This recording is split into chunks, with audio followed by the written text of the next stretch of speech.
ಎಲ್ಲರಿಗೂ ಶರಣರು ಕಂಡ ಶಿವ 4ನೇ ಸಂಚಿಕೆಗೆ ಎಲ್ಲರಿಗೂ ಸ್ವಾಗತ. ನಾವು ಇವತ್ತಿನ ಈ ಸಂಚಿಕೆಯನ್ನು ಬಸವಣ್ಣನವರ ಈ ವಚನದಿಂದ ಶುರು ಮಾಡೋಣ. ಕಲಿತನ ತನಗುಳ್ಳಡೆ ಸೂಜಿ ಬಾಳು ಮೊದಲಾಗಿ ಕಾದಲೇಬೇಕು. ಶರಣಪಥ ತನಗುಳ್ಳಡೆ ಶಿವಭಕ್ತರ ಮನೆಯಲ್ಲಿ ಶಿವರಸ ಪಂಚಾಮೃತವ ಮಾಡಿಕೊಳ್ಳಬೇಕು. ಭ್ರಾಂತುವಿಡಿದು ಲಿಂಗ ಕೊಗರವನರಸುವ ಪಾತಕರ ಮೆಚ್ಚ Kudala Sangama Deva. The English translation: If one is heroic, one should be able to fight with a sword or a needle. If one is on the path of Sharanas, even buttermilk in the homes of Shiva's devotees becomes Panchamrita. Kudala Sangama Deva does not like such sinners who are caught in delusion of searching food for the linga. ಧನ್ಯವಾದಗಳು. ಈಗ ಪ್ರವೀಣ್ ಶಿವಶಂಕರ್ ಅವರು ಶರಣರು ಕಂಡ ಶಿವ ಇವತ್ತಿನ ಸಂಚಿಕೆಯನ್ನು ಮುಂದುವರಿಸುತ್ತಾರೆ. Over to you Praveen ಅವರೇ.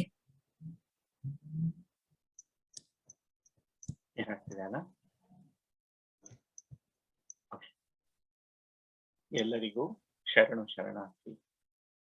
ಶರಣರು ಕಂಡ ಶಿವ ಶಿವಾನುಸಂಧಾನದ 4ನೆಯ ಸಂಚಿಕೆಗೆ ಎಲ್ಲರಿಗೂ ಸ್ವಾಗತ.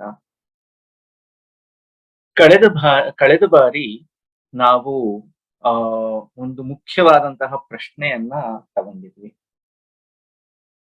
ದೇವರು ಸಾಕಾರನೋ ನಿರಾಕಾರನೋ ಅನ್ನುವ ಒಂದು ವಿಷಯವನ್ನ ತಗೊಂಡು ಬಹಳ ಸುಂದರವಾಗಿ ಬಹಳ ಗಹನವಾದಂತಹ ಒಂದಷ್ಟು ಚರ್ಚೆಗಳು ಕೂಡ ಆದದ್ದನ್ನ ನೋಡಿದ್ವಿ. ಅದೇ ಈ ಸತಿ ಕೂಡ ಅದನ್ನ ಒಂದು ಸ್ವಲ್ಪ ಇನ್ನ ಒಂದಷ್ಟು ನೋಡಿ ಕಳೆದ ಬಾರಿ ತಗೊಂಡಂತಹ ವಚನಗಳು ಯಾವುದಿತ್ತೋ ಅದಕ್ಕಿಂತ ಪೂರ್ಣ ಭಿನ್ನವಾಗಿರುವಂತಹ ಒಂದಷ್ಟು ವಚನಗಳನ್ನು ಕೂಡ ತಗೊಂಡು ಕಳೆದ ಬಾರಿ ಒಟ್ಟಂದದಲ್ಲಿ ನಾವು ಭಗವತ್ ತತ್ವ ಸಾಕಾರವೂ ಹೌದು ನಿರಾಕಾರವೂ ಹೌದು, ಎರಡಕ್ಕೂ ಕೂಡ ತನ್ನದೇ ಆದಂತಹ ಪ್ರಾಮುಖ್ಯತೆ ಇದೆ.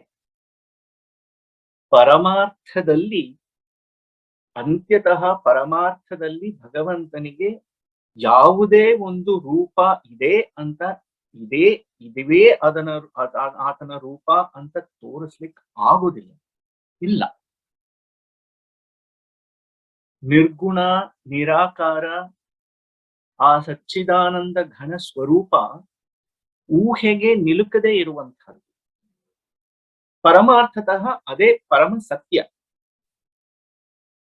ಆದರೂ ಕೂಡ ನಮಗೋಸ್ಕರ ನಮ್ಮ ಆಧ್ಯಾತ್ಮಿಕ ಸಾಧನೆಗೋಸ್ಕರ ರೂಪಕ್ಕೆ ಎಟಕಿಸಿಕೊಂಡಾಗ ಚಿತ್ತಶುದ್ಧಿಗೆ ಎಷ್ಟು ಅದು ಅನುಕೂಲಕರವಾಗುತ್ತೆ ಅನ್ನೋದನ್ನ ನೋಡ್ತಾ ಇದ್ದೀವಿ. ಶರಣರಾಗಲಿ ಯಾರೇ ಆಧ್ಯಾತ್ಮಿಕ ಅನುಭಾವಿಗಳಾಗಲಿ ಪರಮಾರ್ಥವನ್ನ ನೋಡಿದ್ದರಿಂದಾಗಿ ಮಿಕ್ಕಿದ್ದೆಲ್ಲವನ್ನೂ ಕೂಡ ಕಡೆಗಣಿಸಿ ಬಿಡುವಂತಹ ದೃಷ್ಟಿಕೋನವನ್ನ ಹೊಂದಿಕೊಂಡಿರೋದಿಲ್ಲ. ನಾನು ಡಿಗ್ರಿ ಸರ್ಟಿಫಿಕೇಟ್ ತಗೊಂಡ್ಬಿಟ್ಟೆ ಅಂದ ಮಾತ್ರಕ್ಕೆ 10th ಸ್ಟ್ಯಾಂಡರ್ಡ್ ಅಲ್ಲಿ ಓದ್ತಾ ಇರೋರಾಗ್ಲಿ, ಫಸ್ಟ್ PU ಸೆಕೆಂಡ್ PU ನಲ್ಲಿ ಓದ್ತಾ ಇರೋರಾಗ್ಲಿ ಅವರೆಲ್ಲ ಕೆಲ್ಸಕ್ಕೆ ಬರ್ದೇ ಇರೋದು ಅಥವಾ ಬೇಕಿಲ್ಲ, ಇಟ್ ಇಸ್ ನಾಟ್ ನೀಡೆಡ್ ಅಂತ ಹೇಳ್ಬಿಡ್ಲಿಕ್ಕಾಗೋದಿಲ್ಲ. ಆ ಪಥದಲ್ಲಿ ಬಂದದ್ದು. ಹಾಗಾಗಿ ರೂಪದ ಹಿಂದಿನ ಸ್ವರೂಪ ಎರಡೂ ಕೂಡ ತನ್ನ ಸ್ತರದಲ್ಲಿ ತನ್ನ ಆ ನಿಟ್ಟಿನಲ್ಲಿ ಮಾನ್ಯತೆಗಳನ್ನ ಪಡ್ಕೊಂಡಿರುತ್ತೆ. ಅದನ್ನೇ ಇನ್ನಷ್ಟು ಒಂದು ಆಳವಾಗಿ ಸ್ವಲ್ಪ ಮತ್ತೊಮ್ಮೆ ಅದನ್ನ ಗಮನಿಸೋಣ ಅಂತಾನೆ ಇವತ್ತು 4 ವಚನಗಳನ್ನ ತಗೊಂಡಿದ್ದೇನೆ. 2 ಮತ್ತೆ ಆ ಸಾಕಾರ ನಿರಾಕಾರಕ್ಕೆ ಸಂಬಂಧಪಟ್ಟಿರುವಂತೆ, ಆ ನಂತರದಲ್ಲಿ ಮುಂದಿನ ಮತ್ತೊಂದು ಗಹನವಾದಂತಹ ವಿವರವಾದ ಉಪಾಸನೆಗೆ ನಾವು ಹೋಗಬಹುದು. ಮೊದಲಿಗೆ ಅಂಬಿಗರ ಚೌಡಯ್ಯನವರ ಈ ವಚನ. ಅಸುರರ ಮಾಲೆಗಳಿಲ್ಲ, ತ್ರಿಶೂರ ಡಮರುಗವಿಲ್ಲ, ಬ್ರಹ್ಮ ಕಪಾಲವಿಲ್ಲ, ಭಸ್ಮಭೂಷಣನಲ್ಲ, ವೃಷಭವಾಹನನಲ್ಲ, ಋಷಿಗಳೊಡನಿದ್ದಾತನಲ್ಲ, ಎಸಗುವ ಸಂಸಾರದ ಕುರುಹಿಲ್ಲದಾತಂಗೆ ಹೆಸರಾವುದೂ ಇಲ್ಲವೆಂದ ನಂಬಿಗರ ಚೌಡಯ್ಯ. ಬೇಕು ಅಂತಲೇ ನಾನು ಇದ್ರಲ್ಲಿ ಯಾವುದು ಪಿಕ್ಚರ್ಗಳಿಟ್ಟಿಲ್ಲ. ಯಾಕೆ ಅಂತ ಹೇಳ್ತೇನೆ.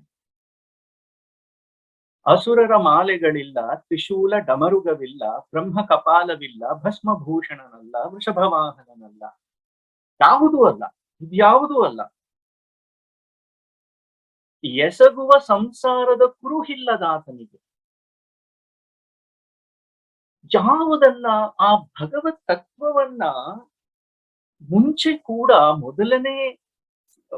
ಮೊದಲನೆಯ ಸಂಚಿಕೆಯಲ್ಲೇ ನಾವು ತಗೊಂಡಾಗ ಭಗವಂತನನ್ನ ವರ್ಣಿಸಬೇಕು ಅಂತಂದ್ರೆ ವರ್ಣನಾತೀತನಾಗಿರುವಂಥವನನ್ನ ವರ್ಣಿಸ್ಬೇಕು ಅಂತಂದ್ರೆ ಯಾವುದರಿಂದ ವರ್ಣನೆ ಮಾಡಬೇಕು?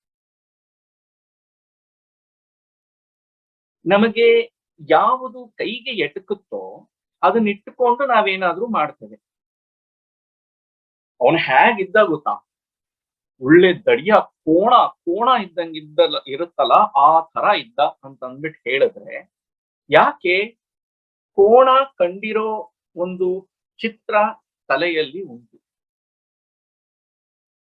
ಎಷ್ಟು ದಪ್ಪ ದಷ್ಟಪುಷ್ಟವಾಗಿ ಅಷ್ಟು ಸೌಷ್ಠವವಾಗಿತ್ತು ಅಂಗಾಂಗಗಳು ಅಂತ ಹೇಳುವಾಗ ಒಬ್ಬ ಪೈಲ್ವಾನನ್ನ ವರ್ಣನೆ ಮಾಡಬೇಕು ಅಂತಂದ್ರೆ ಕೋಣ ಇದ್ದಂಗಿದ್ದ ಅಂತಂದ್ರೆ ದಷ್ಟಪುಷ್ಟವಾಗಿ ಹಾಗಿದ್ದ. ಅವನ ಎತ್ತರ ನೋಡಬೇಕಾಗಿತ್ತು, ಅಥವಾ ಅವನು ನೋಡಿ ಎಷ್ಟು ಸಣ್ಣಗಿದ್ದಾನೆ, ಅಂಚಿ ಕಡ್ಡಿ ಇದ್ದ ಹಾಗಿದ್ದಾನೆ. ಭಗವಂತನನ್ನ ವರ್ಣಿಸಲಿಕ್ಕೆ ಯಾವುದನ್ನ ಉಪಯೋಗಿಸೋದು ಕಷ್ಟ. ಪರಮಾರ್ಥತಃ ನಿಜ. ಹಾಗಾಗಿ ಆ ಭಗವಂತನಿಗೆ ಹೆಸರಿಟ್ಟು ಕರಿಬೇಕು ಅಂತಂದ್ರು, ಶಿವ ಅಂತ ಕರೀರಿ, ಯಾವ ಹೆಸರಿಟ್ಟು ಕರೆದ್ರೂ ಕೂಡ ಅದೆಲ್ಲವೂ ಕೂಡ ಗೌಣವಾಗಿರುವಂಥದ್ದೇ.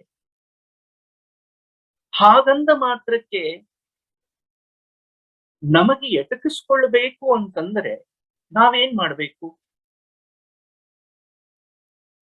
ಅದಕ್ಕಾಗಿ ನಾವು ರೂಪವನ್ನ ಅವಲಂಬಿಸ್ಕೊಳ್ತೇವೆ, ನಾಮವನ್ನ ಅವಲಂಬಿಸ್ಕೊಳ್ತೇವೆ. ನಾಮ ರೂಪಕ್ಕೆ ಒಳಪಟ್ಟಿರುವಂತಹ ನಮ್ಮ ಬುದ್ಧಿ ಏನಿದೆ ಅದಕ್ಕೆ ಎಟಕಿಸ್ಕೊಳ್ಳಬೇಕು ಅಂತಂದರೆ ಆ ಪರತತ್ವವನ್ನು ಕೂಡ ನಾಮ ರೂಪಕ್ಕೆ ತಗೊಂಡು ಬಂದು ನಮಗೆ ಎಟಕಿಸಿಕೊಳ್ಳುವಂತಹ ಪ್ರಯತ್ನ. ಯಾತಕ್ಕೆ? ಅದನ್ನ ಉಪಯೋಗಿಸಿಕೊಂಡು ಅದನ್ನ ಮೀರಿ ಬೆಳೆಯುವಂತಹ ಒಂದು ಸಾಧನೆ, ಆಧ್ಯಾತ್ಮಿಕ ಸಾಧನೆ. ಅಲ್ಲಮ ಪ್ರಭುಗಳ ಈ ವಚನಾನ ನೋಡಿ. ಅಯ್ಯ, ಕಪಟ ನಾಟಕನಲ್ಲ, ಬೂಟಕನಲ್ಲ, ಶೀಲಿಗನಲ್ಲ, ರುಂಡ ಮಾಲಿಗ ಹುಲಿ ಚರ್ಮ ಗಜಚರ್ಮನಲ್ಲ, ದಕ್ಷಧ್ವರನಲ್ಲ, ತ್ರಿಪುರಾರಿಯಲ್ಲ, ನಂದಿ ವಾಹನನಲ್ಲ, ಸರ್ಪಧರ ಚಂದ್ರಶೇಖರನಲ್ಲ, ಗಂಗಾಧರ ಗೌರೀವರನಲ್ಲ, ಗಿರಿಜಾವಲ್ಲಭ ಪಾರ್ವತಿ ಪ್ರಿಯನಲ್ಲ, ಯೋಗಿ ಜೋಗಿಯಲ್ಲ, ಶ್ರವಣ ಸನ್ಯಾಸಿಯಲ್ಲ, ಕಾಳಾಮುಖಿಯಲ್ಲ, ಪಾಶುಪತಿಯಲ್ಲ, ನೋಡ ನಿರವಯ ಶೂನ್ಯ ಲಿಂಗ ಮೂರ್ತಿ ಗುಹೇಶ್ವರ ಲಿಂಗವು. ಅಕ್ಷರಶಃ ಸತ್ಯ. ಪ್ರಭುದೇವರಂತೆ ಆತ್ಮೈಕ ಭಾವದಲ್ಲಿ ಆ ಸಚ್ಚಿದಾನಂದ ಘನದ ಸ್ವರೂಪವನ್ನ ಅರಿತು ಬೆರೆತು ಅದೇ ತಾವಾಗಿ ಬಿಟ್ಟಂತಹ ಸ್ಥಿತಿಯಲ್ಲಿ ಅವರಿಗೆ ಭಾಸಿಸುವಂತಹುದು ಇದು ಯಾವುದೂ ಅಲ್ಲ. ಯಾವಾಗ ಪರಮಾರ್ಥದಲ್ಲಿ ಇದು ಯಾವುದೂ ಅಲ್ಲ, 100% ಟ್ರೂ, ಅದು ಭಗವಂತನಿಗೆ ಎಷ್ಟು ಸಲ್ಲುತ್ತೋ ಆ ಸಚ್ಚಿದಾನಂದ ಘನವೇ ನಿನ್ನ ನಿಜವಾದ ಸ್ವರೂಪ ಅಂತ ಅಂದುಕೊಂಡಿರುವ ನಮಗೂ ಕೂಡ ಅಷ್ಟೇ ಸಲ್ಲುವಂತಹ ಮಾತಲ್ಲ. ಈ ದೇಹ ನೀನಲ್ಲ, ನೀನು ಅಂದುಕೊಂಡಿರುವಂತಹ ಈ ದೇಹ ಮಾತ್ರ ಧಾರಿಯಾಗಿ ನಿನ್ನನ್ನ ನೀನು ಹೇಗೆ ಗುರುತಿಸಿಕೊಂಡಿದ್ದೆಯೋ ಅದು ನೀನಲ್ಲ. ಪರಮಾರ್ಥತಃ ನೀನು ಆತ್ಮೈಕ ಸ್ವರೂಪ. ಆ ಆತ್ಮೈಕ ಸ್ವರೂಪವೂ ಕೂಡ ಶಿವವೇ, ಸಚ್ಚಿದಾನಂದ ಘನವಾಗಿರುವಂತಹದ್ದು, ನಿರ್ವಿಕಾರವಾದಂತಹ ನಿರ್ಗುಣ ನಿರಾಕಾರವಾದ ಆ ಪರಶಿವ ಸ್ವರೂಪವೇ ನಿನ್ನದು ಅಂತೆಲ್ಲಾ ಹೇಳಿದ್ರೂ ಕೂಡ ನಮ್ ಫೇಸ್ಬುಕ್ ಪ್ರೊಫೈಲ್ ಅಲ್ಲಿ ಎಷ್ಟು ಫೋಟೋಸ್ ಹಾಕೊಳ್ಳೋದಿಲ್ಲ, ಇನ್ಸ್ಟಾಗ್ರಾಮ್ ಅಲ್ಲಿ ಎಷ್ಟು ಫೋಟೋಸ್ ಹಾಕೊಳ್ಳೋದಿಲ್ಲ, ಸ್ನ್ಯಾಪ್ಚಾಟ್ ಅಲ್ಲಿ ಎಷ್ಟು ಫೋಟೋಸ್ ಹಾಕೊಳ್ಳೋದಿಲ್ಲ. ನಮ್ಮ ಮನೆಯಲ್ಲಿ ಯಾವ ಕಡೆ ತಿರುಗಿದ್ರು ಕೂಡ ನಮ್ಮ ಫೋಟೋ, ನಮ್ಮ ಸಂಸಾರದವ್ರ ಫೋಟೋ, ಮಕ್ಕಳು ಫೋಟೋ, ಮೊಮ್ಮಕ್ಕಳು ಫೋಟೋ, ಎಲ್ಲಾ ಫೋಟೋಗಳು ಇರುತ್ತೆ. ಯಾಕೆ? ಶಂಕರಾಚಾರ್ಯರು ನಿರ್ವಾಣ ಶತಕದಲ್ಲಿ ಇಷ್ಟು ಸುಂದರವಾಗಿ ಆ ಇಡೀ ನಿರ್ವಾಣ ಶತಕದ ಆತ್ಮೈಕ ಭಾವದಲ್ಲಿ ಆತ್ಮ ಶತಕ ಅಂತ ಏನ್ ಹೇಳ್ತಾರೋ ಅಲ್ಲಿ ಹೇಳಿರುವಂಥದ್ದನ್ನೇ ಪರಮಾತ್ಮ ಸ್ವರೂಪದಲ್ಲಿ ಅಲ್ಲಮ ಪ್ರಭುಗಳಾಗಲಿ ಅಥವಾ ಹಿಂದಿನ ಅಂಬಿಗರ ಚೋಡಯ್ಯನವರ ವಚನದಲ್ಲಿ ಕೂಡ ಅದೇ ಅಲ್ವಾ ಇರುವಂಥದ್ದು. ನ ಮೃತ್ಯುರ್ ನ ಶಂಖ ನ ಜಾತಿ ಭೇದ ಪಿತಾ ನೈವ ಮೇನೈವ ಮಾತಾ ನ ಜನ್ಮ ನ ಬಂಧುರ್ ನ ಮಿತ್ರಂ ಗುರುರ್ನೈವ ಶಿಷ್ಯ ಚಿದಾನಂದ ರೂಪ ಶಿವೋಹಂ ಶಿವೋಹಂ. ನನಗ ಅಪ್ಪ ಇಲ್ಲ, ನನಗ ಅಮ್ಮ ಇಲ್ಲ, ನಾ ಹುಟ್ಟೇ ಇಲ್ಲ, ನನಗ್ ಬಂಧುಗಳಿಲ್ಲ, ಮಿತ್ರರಿಲ್ಲ, ನನಗೆ ಗುರು ಇಲ್ಲ, ನಾನು ಶಿಷ್ಯನೂ ಅಲ್ಲ, ನನಗೆ ಶಿಷ್ಯರೂ ಅಲ್ಲ, ನಾನು ಗುರುವೂ ಅಲ್ಲ, ನನಗೆ ಗುರುವೂ ಇಲ್ಲ, ನನಗೆ ಮೃತ್ಯು ಇಲ್ಲ, ನನಗೆ ಸಂದೇಹಗಳಿಲ್ಲ, ನನಗೆ ಈ ಜಾತಿ ಆ ಜಾತಿ, ನಾನು ಇದಕ್ಕೆ ಸಂಬಂಧಪಟ್ಟದ್ದು ಅದಕ್ಕೆ ಸಂಬಂಧಪಟ್ಟದ್ದು ಯಾವ ಭೇದಗಳು ಕೂಡ ನನಗೆ ಸಲ್ಲುವಂಥದ್ದಲ್ಲ. ಯಾಕೆ? ಚಿದಾನಂದ ರೂಪ. ಆ ಚಿದಾನಂದ ರೂಪದಲ್ಲಿ ಯಾವುದೂ ಇಲ್ಲ. ಗಜಚರ್ಮಾಂಬರಧಾರಿಯಲ್ಲ, ದಕ್ಷಯಜ್ಞ ವಿನಾಶವನ್ನ ಮಾಡದಂಥವನಲ್ಲ, ತ್ರಿಪುರಾಸುರರ ಆ ನಗರಗಳನ್ನ ತ್ರಿಪುರಾಸುರರ ಸಂಹಾರವನ್ನ ಮಾಡದಂಥವನಲ್ಲ, ನಂದಿ ಮೇಲೆ ಹತ್ತಿಲ್ಲ, ಸರ್ಪವನ್ನ ಧರಿಸಿಲ್ಲ, ಚಂದ್ರನನ್ನ ಇಟ್ಕೊಂಡಿಲ್ಲ, ಗಂಗೆಯನ್ನ ತಲೆ ಮೇಲೆ ಇಟ್ಕೊಂಡಿಲ್ಲ, ಪಾರ್ವತಿ ಮದುವೆ ಆಗಿಲ್ಲ. 100% ಟ್ರೂ. ಚಿದಾನಂದ ರೂಪ. ಅಹಂ ನಿರ್ವಿಕಲ್ಪೋ ನಿರಾಕಾರ ರೂಪೋ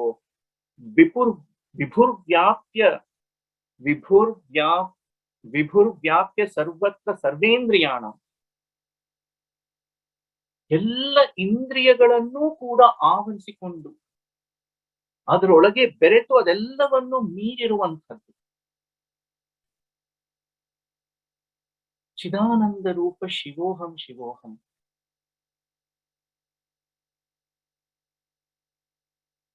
True, absolutely true.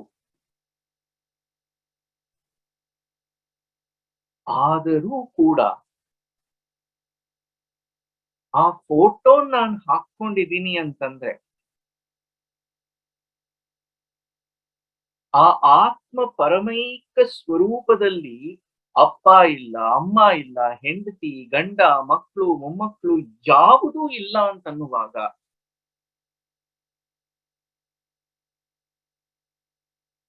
ಫೋಟೋ ಯಾಕೆ ಹಾಕ್ತಿದ್ದೀವಿ?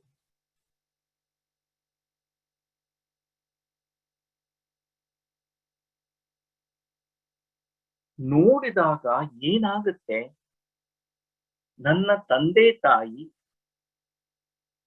ನನ್ನ ಅಣ್ಣ ತಮ್ಮ, ಅಕ್ಕ ತಂಗಿ, ಮಕ್ಕಳು, ಆ ಫೋಟೋನೇ ನೋಡೋಣ. ಫೋಟೋ ಆದ್ರೂ ಏನು? ಪರಮಾರ್ಥಕ್ಕೆ ತಗೊಂಡು ಹೋದ್ರೆ ಫೋಟೋ ಏನು? ಇಟ್ಸ್ ಅ ಪೇಪರ್ ಅಂತ ತಗೊಳ್ಳೋಣ.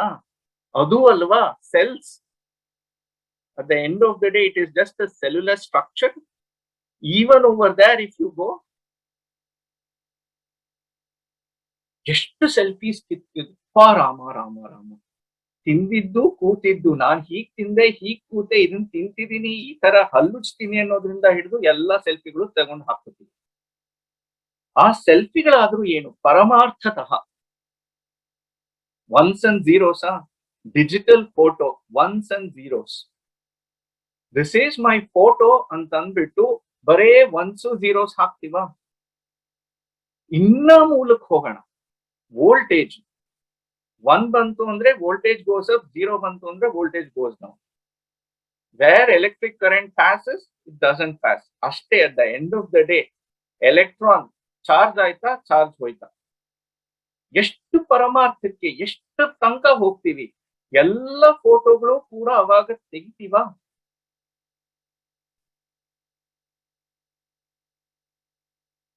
ಆಗೋದಿಲ್ಲ ತಾನೆ. ಆಗಬಹುದು ಕೆಲವರಿಗೆ. ಪುಣ್ಯಾತ್ಮರು ತೇಭ್ಯೋ ನಮಃ ಅನ್ಬೇಕಷ್ಟೆ. ಎಂದರೋ ಮಹಾನುಭಾವಲು ಅಂದರಿಕಿ ವಂದನములు ಅನ್ಕೊಂಡು ನಾವು ಕೂಡ ಅವ್ರಿಗೆಲ್ಲ ಮನ್ನಣೆಯನ್ನ ನೀಡೋದು ಅಷ್ಟೇನೆ.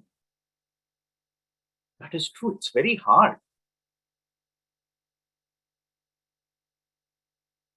ಹೋಗ್ಲಿ, ಆ ಡಿಜಿಟಲ್ ಫೋಟೋನೇ ಪ್ರವೀಣ, ರೂಪ ಅದೇ ಅದೇ ದೇವ್ರು ಅಂತ ಇಟ್ಕೊಂಡ್ರೆ ಫೋಟೋನೇ ಪ್ರವೀಣ ಅಂತ ಹೇಳಿದ ಹಾಗೆ.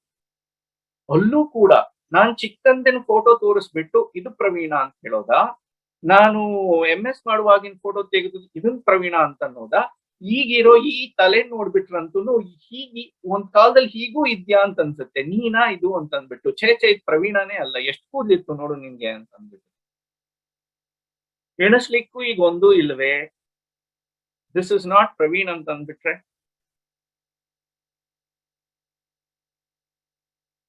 ಇಲ್ಲ. ಯಾರಿಗೋ ನನ್ ಮೇಲ್ ಕೋಪ ಬಂತು, ಇವ್ರೆಲ್ಲ ಹಿಂಗೆಲ್ಲ ಏನೇನೋ ಮಾತಾಡ್ತಾ ಇದಾರೆ, ತೆಗೆದು ಹಾಕ್ರಿ ಇವ್ರನ್ನ ಅಂತ ಅಂದ್ಬಿಟ್ಟು ಎಲ್ಲೋ ನನ್ ಫೋಟೋ ಇರೋ ಬರೋ ಎಲ್ಲಾ ಫೋಟೋಗಳು ನಂದನ್ನ ಡಿಲೀಟ್ ಮಾಡ್ಬಿಟ್ಟು ಅಂತಂದ್ರೆ, ಯಾರೋ ಡೇಟ್ ಮಾಡ್ತಾ ಇರೋದು, okay no we are broken up, so let's delete all of his photos and remove the phone number from my phone ಅಂದ್ಬಿಟ್ಟ ತಕ್ಷಣ ಪ್ರವೀಣ್ ಏನ್ ಫೋಟೋಗಳಿಲ್ವಲ್ಲ, ಪ್ರವೀಣ್ ಡಿಲೀಟ್ ಆಗೋಗ್ಲಿಲ್ಲ. ಫೋಟೋ ಡಿಲೀಟ್ ಆಯ್ತು, ಪ್ರವೀಣ್ ಡಿಲೀಟ್ ಆಗ್ಲಿಲ್ಲ. ಆ ರೀತಿ ಭಗವತ್ ಸ್ವರೂಪವನ್ನ ನಾನು ಜಾತಕ್ಕೋಸ್ಕರ ನೋಡ್ತಾ ಇದ್ದೇನೆ. ನಮ್ಮ ಅಹಂಕಾರಕ್ಕೆ ಪುಷ್ಟಿಯನ್ನ ಕೊಟ್ಟು ಇರೋ 2 ಕೋಡಿನ ಮೇಲೆ ಇನ್ನೊಂದೆರಡು ಕೋಡ್ ಬೆಳೆಸೋದಕ್ಕೆಲ್ಲ ಎಷ್ಟೆಷ್ಟು ಸೆಲ್ಫಿಗಳು, ಫೋಟೋಗಳು, ಅದಕ್ ಫ್ರೇಮ್ಗಳು, ಅದನ್ನೆಲ್ಲ ಹಾಕಿಸ್ಕೊಂಡು ರಾರಾಜಿಸ್ಕೊಂಡು ಮನೆ ತುಂಬಾ ಹಾಕೊಳ್ಳುವಂಥದ್ದಕ್ಕೆ ಪರಮಾರ್ಥತಃ ನಾನು ಆತ್ಮ ಸ್ವರೂಪಿ ಅಂದಾಗ ಎಲ್ಲ ಬ್ಲಾಂಕ್ ಇರಬೇಕು.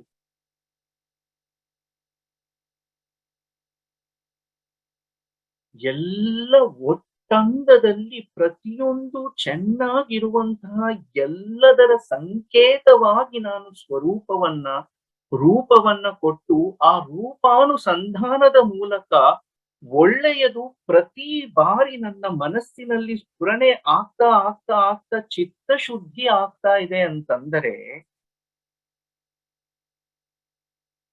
ಅದು ಬೇಕಾಗಿಲ್ಲ, ಅದು ನಮ್ಮದಲ್ಲ, ಈ ಶಿವ ಬೇರೆ ಆ ಶಿವ ಬೇರೆ, ಇಂಥ ಮಾತುಗಳನ್ನ ಯಾವ ಶರಣರೂ ಕೂಡ ಆಡುವಂಥದ್ದಲ್ಲ.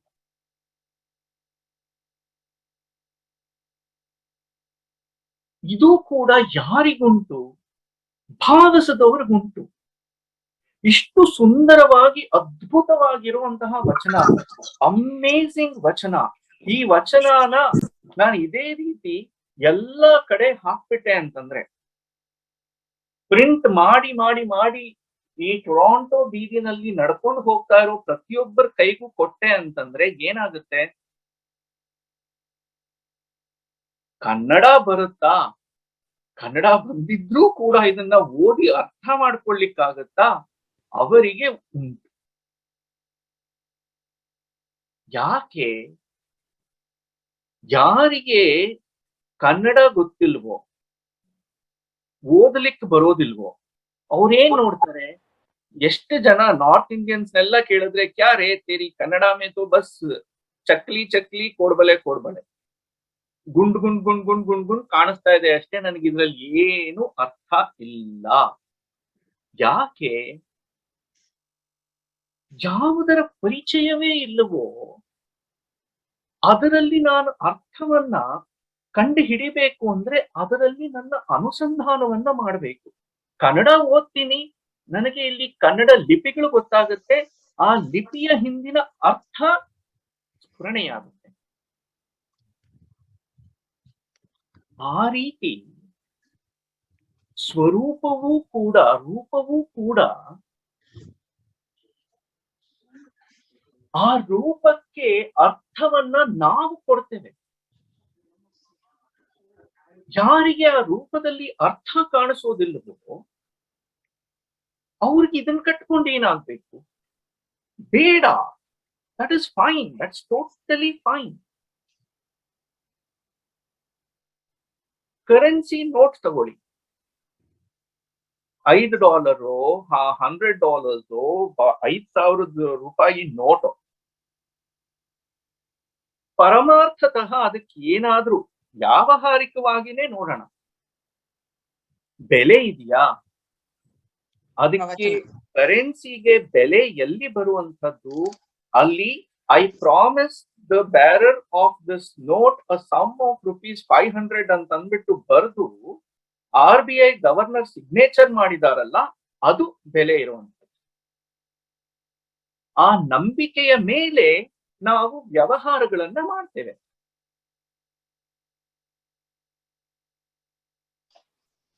ಆ ನಂಬಿಕೆಯ ಮೇಲೆ ಅರ್ಥ ನಿರ್ಣಯಗಳು ಆಗುವಂಥದ್ದು. ರೂಪದ ಅರ್ಥ ನಿರ್ಣಯವಾದಾಗ ರೂಪಕ್ಕೆ ಒಂದು ಬೆಲೆ, ಒಂದು ಮಹತ್ವ ಬರುವಂಥದ್ದು.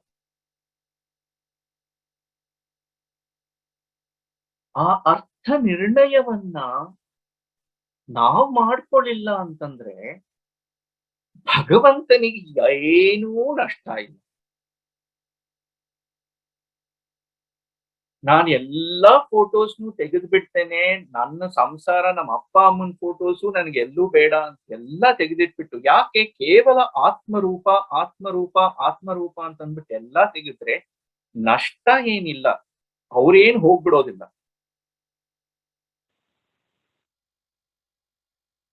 ಆ ಭಾವ ಸ್ಫುರಣೆ ನಾವು ಕಳ್ಕೊಳ್ತೇವೆ. ನಾನು ಕೇವಲ ಬ್ರಹ್ಮಾನಂದದಲ್ಲಿ ಆತ್ಮ ಸ್ವರೂಪದಲ್ಲಿ ನಾನು ನೆಲೆಸಿ ಅಲ್ಲೇ ಇರ್ತೇನೆ ಅಂತಂದ್ರೆ ಖಂಡಿತ ಅವ್ರಿಗಿದೆಲ್ಲ ಹೇಳೋ ಅವಶ್ಯಕತೆನೇ ಇಲ್ಲ.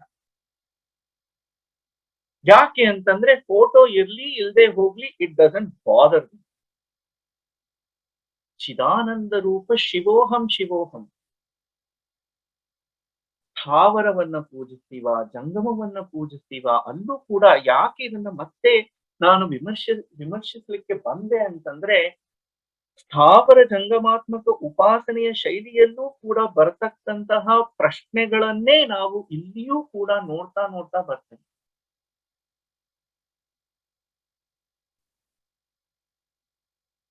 ಹಾಗಾಗಿ ಆ ಭಗವತ್ ಸ್ವರೂಪದಿಂದ ನನ್ನ ಚಿತ್ತಶುದ್ಧಿಗೆ ಅನುಕೂಲವಾಗ್ತಾ ಇದೆಯಾ ಅನ್ನುವ ಒಂದು ಆತ್ಮ ವಿಮರ್ಶೆಯನ್ನ ನಾವು ಮಾಡ್ಕೋತಾ ಹೋಗ್ತಾ ಇದ್ದ ಹಾಗೆ ಆ ರೂಪ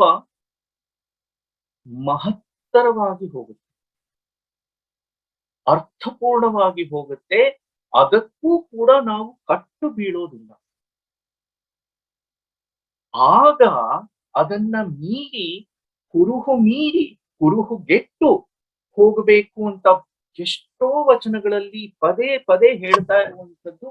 ಆ ಅನುಭವ ನಮಗೆ ಎಟಕಲಿಕ್ಕೆ ಸಾಧ್ಯವಾಗುತ್ತೆ. ಯಾಕೆ ಅಂತಂದ್ರೆ ಈ ಭಾವ ಸ್ಫುರಣೆಯಾಗಿ ನನ್ನ ಚಿತ್ತ ಶುದ್ಧಿ ಆಯ್ತಾ, ತಾನೇ ತಾನಾಗಿ ಎಲ್ಲ ನಾಮರೂಪಕ್ಕೆ ಸಂಬಂಧಪಟ್ಟಿರುವಂತಹ ಎಲ್ಲ ಗಂಟುಗಳು ಕೂಡ, all of those attachments, those bondages, they will start naturally slipping away. ಉರ್ವಾರುಕಮಿವ ಬಂಧನ ಮೃತ್ಯೋ ಮುಕ್ಷೀಯ ಮಾಮೃತ. ಒಳ್ಳೆ ಬಲತಿರುವಂತಹ ಕುಂಬಳಕಾಯಿ ಹೇಗೆ ಬಳ್ಳಿಯಿಂದ ಸರಾಗವಾಗಿ ಬಿಡಿಸ್ಕೊಂಡ್ ಬಿಡುತ್ತೋ, ಆ ರೀತಿ ಈ ಎಲ್ಲಾ ಭಾವಗಳಿಂದ ನಾವು ಮುಕ್ತಿಯನ್ನ ಹೊಂದುತ್ತೇವೆ.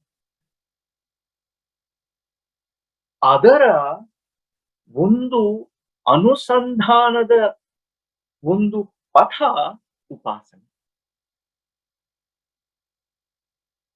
ಪೂಜೆ. ಉಪಾಸನೆ ಅಂತಂದ್ರೆ ಏನು? ಹತ್ತಿರದಲ್ಲಿ ಉಪವಿಷ್ಟತು, ಉಪನಿಷತ್, ಆ ಎಲ್ಲ ಹತ್ತಿರದಲ್ಲಿ. ಉಪಾಸನೆ ಹತ್ತಿರದಲ್ಲಿ ಕುಳಿತುಕೊಳ್ಳುವಂಥದ್ದು, ಹತ್ತಿರದಲ್ಲಿ ಕೂತು ಮಾಡುವಂಥದ್ದು. ಯಾವುದರ ಹತ್ತಿರದಲ್ಲಿ ಕೂತ್ಕೊಂಡು ಏನನ್ನ ಮಾಡಬೇಕು? ಪರಮಾತ್ಮನ ಹತ್ತಿರಕ್ಕೆ ಕೂತು ಪರಮಾತ್ಮನ ಅನುಸಂಧಾನವನ್ನ ಮಾಡ್ತಾ ಪರಮಾತ್ಮನಲ್ಲಿಯೇ ಬೆರೆತು ಹೋಗಬೇಕಾಗಿರುವಂತಹ ಒಂದು ಮಾರ್ಗ ಉಪಾಸನೆ. ಅದು ದೈನಂದಿನ ನೈಮಿತ್ತಿಕ ಕರ್ಮಗಳಲ್ಲಿ ನಾವು ಅದಕ್ಕೆ ಪೂಜೆ ಅಂತ ಕರಿತೇವೆ. ಉಪಾಸನೆಯಾಗಲಿ ಉಪವಾಸವಾಗಲಿ ಪರಮಾರ್ಥತಃ ಉದ್ದೇಶ ಏನು? ಪರಮಾತ್ಮನಿಗೆ ಹತ್ತಿರವಾಗುವಂತಹದ್ದು. ಎಷ್ಟು ಹತ್ತಿರವಾಗ್ತೇವೆ? ಬೆರತೇ ಹೋಗಿ ಬಿಟ್ರೆ, ಭೇದವೇ ಇಲ್ಲದಂತೆ ನಾನು ನೀನು ಎಂಬತಕ್ಕಂತಹ ಆ ದ್ವೈತವೇ ಇಲ್ಲದಂತೆ ಸೇರಿ ಹೋಗ್ಬಿಡುವಷ್ಟು ಹತ್ತಿರವಾಗಬೇಕಾಗಿರುವಂಥದ್ದು. ಅದು ಉಪಾಸನೆಯ ಅರ್ಥ. ಅದನ್ನ ಪಡೆಯೋದು ಹೇಗೆ, ಮಾಡುವುದು ಹೇಗೆ? ಅದಕ್ಕೆ ಒಂದಷ್ಟು ಕ್ರಿಯೆಗಳು ಉಂಟು. ಆ ಪೂಜಾ ವಿಧಾನ ಕ್ರಿಯೆಗಳಿಗೆ ಆಮೇಲೆ ಬರೋಣ. ಉಪಾಸನೆಯನ್ನೇ ನಾವು ಕೇಂದ್ರವಾಗಿಟ್ಟುಕೊಂಡ್ರೆ ಒಂದು ಅತ್ಯಂತ ಮಹತ್ವಪೂರ್ಣವಾದಂತಹ ಅಂಶ ಇಲ್ಲಿ ಬರುವಂತಹದ್ದು ಏಕದೇವೋಪಾಸನೆ.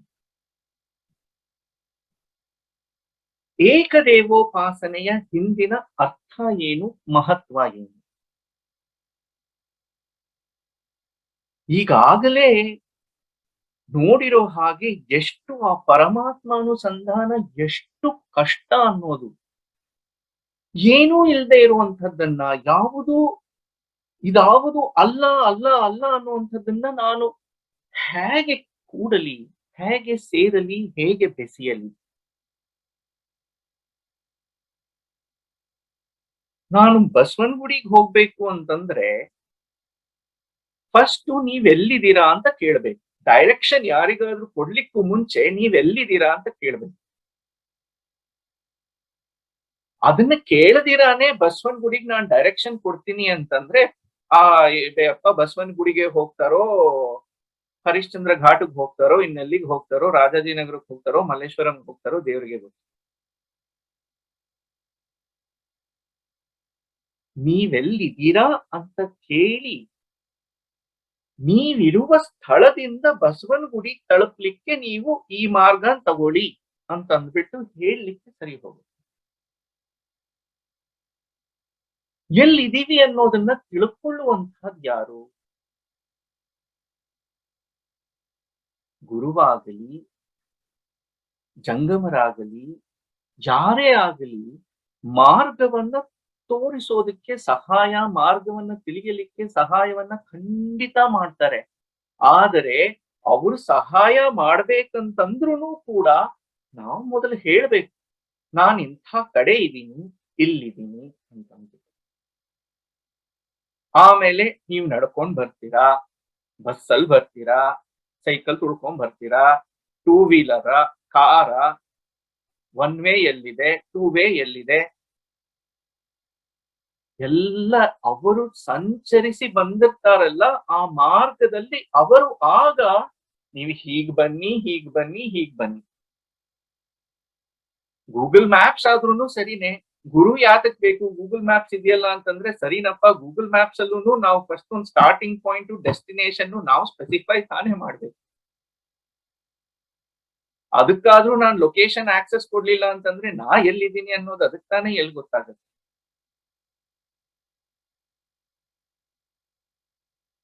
ನಾನು ಎಲ್ಲಿದ್ದೇನೆ ಅನ್ನೋದು ನನಗೆ ಗೊತ್ತಾಗಬೇಕು ಅಂತಂದ್ರೆ ಅದಕ್ಕೂ ಕೂಡ ಉಪಾಸನೆ, ಪೂಜೆ, ರೂಪ, ಸ್ವರೂಪ, ಅನುಸಂಧಾನ ಪ್ರತಿಯೊಂದೂ ಕೂಡ ಮಹತ್ವದ್ದಾಗಿರುತ್ತದೆ. ಚನ್ನಬಸವಣ್ಣನವರ ಈ ವಚನದಿಂದ ಶುರು ಮಾಡೋ ಹಾಗಿತ್ತು ಅಂತಂದ್ರೆ, ಬಟ್ಟ ಬಯಲೆಲ್ಲ ಗಟ್ಟಿಗೊಂಡಡೆ ಸ್ವರ್ಗ ಮರ್ತ್ಯ ಪಾತಾಳಕ್ಕೆ ಠಾವೆಲ್ಲಿಯದೋ, ಮೇಘ ನಿರ್ಮಲ ಜಲವೆಲ್ಲ ಮುತ್ತಾದಡೆ ಸಪ್ತ ಸಾಗರಗಳಿಗೆ ಉದಕವೆಲ್ಲಿಯದೋ, ಕಷ್ಟಜೀವಿ ಮನುಜರೆಲ್ಲ ನೆಟ್ಟನೆ ಶಿವಜ್ಞಾನಿಗಳಾದಡೆ ಮುಂದೆ ಭವದ ಬಳ್ಳಿ ಬೆಳೆಯಲಿಯದೋ, ಗುರುಭಕ್ತಿಂ ಪರಿತ್ಯಜ್ಯ ಸದ್ಯೋಪಿ ನರಕಂ ವ್ರಜೇತ್ ಇಂತೆಂದುದಾಗಿ ಕೂಡಲ ಚೆನ್ನ ಸಂಗಯ್ಯ ಲಕ್ಷಕ್ಕೊಬ್ಬ ಭಕ್ತ ಕೋಟಿಗೊಬ್ಬ ಶರಣ. ಎಲ್ಲರಿಗೂ ಆಗುವಂತಹದ್ದು ಸಾಧ್ಯವಿಲ್ಲ. ಒಟ್ಟಿಗೆ ಇವೆಂಚುಯಲಿ ಅದರಲ್ಲೂ ಕೂಡ ಯಾಕೆ ಧರ್ಮ ಯಾವತ್ತೂ ಕೂಡ ಪೆಸಿಮಿಸ್ಟಿಕ್ ಆಗೋದಕ್ಕೆ ಸಾಧ್ಯ ಇಲ್ಲ. ನಿಜವಾದ ಧರ್ಮ, ಶಾಶ್ವತವಾಗಿ ಧರ್ಮದ ತತ್ವ ಎಂಥದ್ದು ಅಂತಂದ್ರೆ, it is not something that is very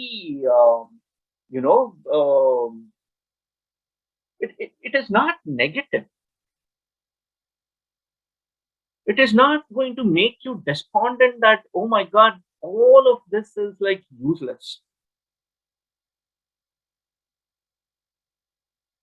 ಧರ್ಮ ಯಾವತ್ತಿದ್ದರೂ ಕೂಡ ಮನುಷ್ಯರಲ್ಲಿ ಪಾಪ ಪ್ರಜ್ಞೆಯನ್ನ ಮೀರಿ, ಭಯವನ್ನ ಮೀರಿ, ದುಃಖವನ್ನ ಮೀರುವ ದಾರಿಯನ್ನ ತೋರಿಸುತ್ತೆಯೇ ಹೊರತು ಅದರಲ್ಲಿಯೇ ಮುಳುಗಿ ಅದರಲ್ಲಿಯೇ ನೀನು ಬಿದ್ದಿರು ಅನ್ನುವಂತಹ ಒಂದು ಕಷ್ಟಕ್ಕೆ ಧರ್ಮ ಎಡೆ ಮಾಡಿ ಕೊಡುವುದಿಲ್ಲ.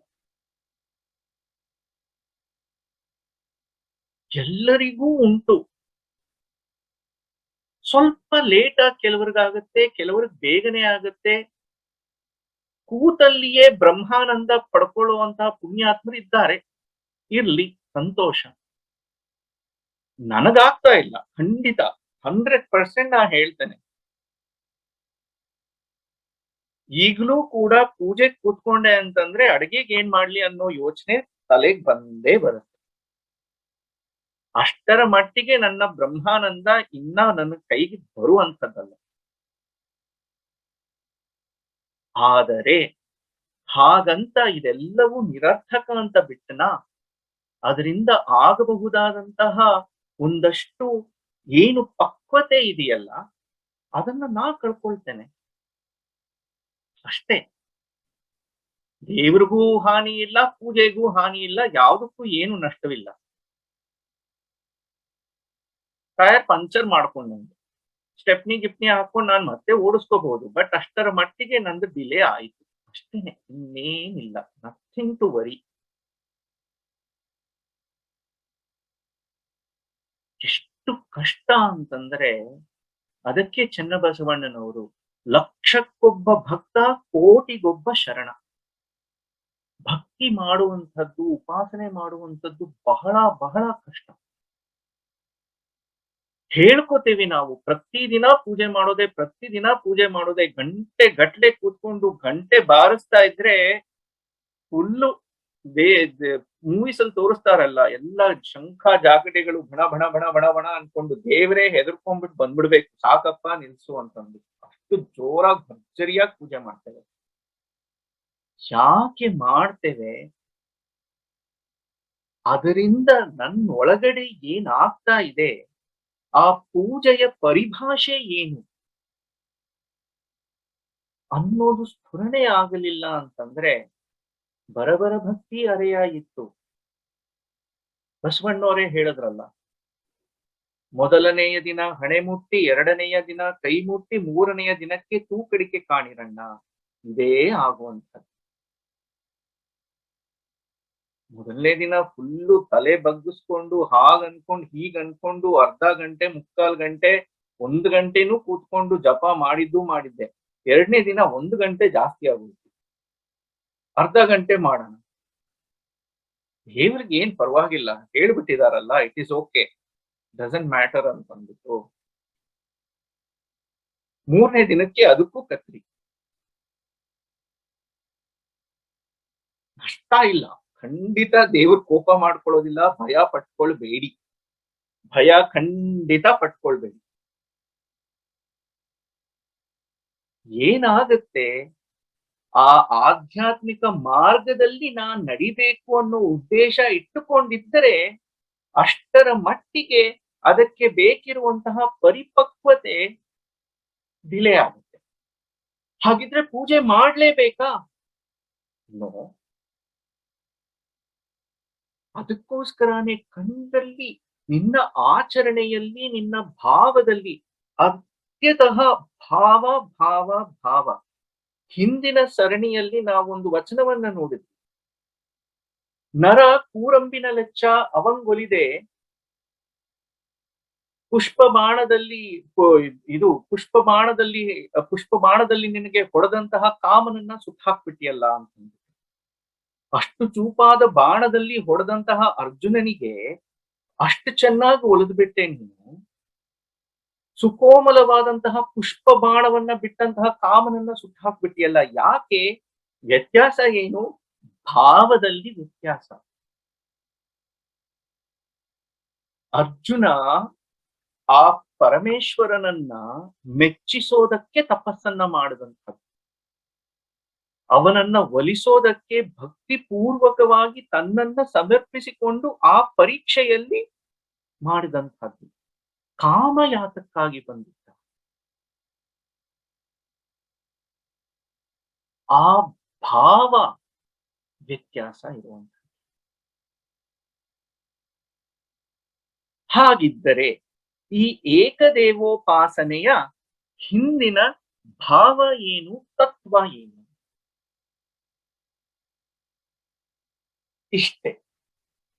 ನಾನು ಆಧ್ಯಾತ್ಮಿಕ ಪಥದಲ್ಲಿ ಮುಂದೆ ನಡೀತಾ ಇದ್ದೇನೆ ಅಂತಂದರೆ ನನಗೆ ಒಂದು ಗುರಿ ಬೇಕು, ನನಗೆ ಒಂದು ಉದ್ದೇಶ ಬೇಕು.